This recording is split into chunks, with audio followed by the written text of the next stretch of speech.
Well, let's now get you the inside story on how Maneka Gandhi reined in her son over his praise for Rahul Gandhi. Sources have told Headlines today that Maneka called the Pilibhit MP early this morning and spoke with him for about 10 minutes. She asked Varun if he had been asked by a third person to talk about Amethi constituency, and he declined. According to sources, Varun maintained that he had done nothing wrong and did not know why there was such a controversy and media obsession with a cordial comment. Sources say that Maneka then advised her son not to encourage second-hand information, especially if it was about sensitive issues like family constituencies.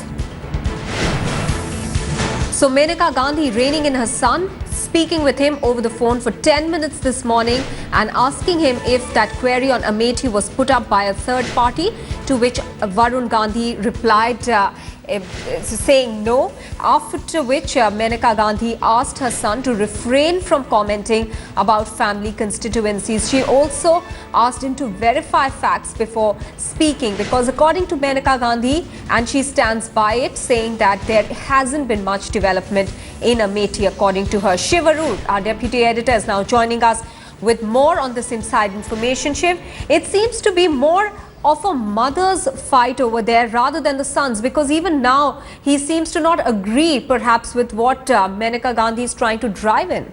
That's correct, Maha. In fact, we understand, the information we have is that there was a 10-minute conversation that happened early this morning when Maneka actually called Varun Gandhi before she made that public statement. And apparently she said, she asked him, where this information had come from, and he said he'd heard it during a campaign.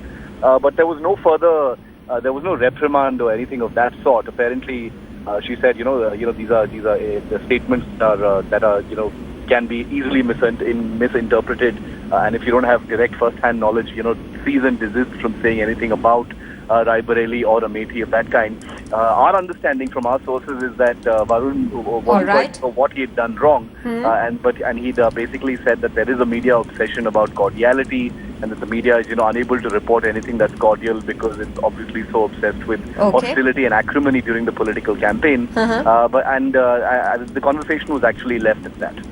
Shiv Arur, many thanks for joining us with those details.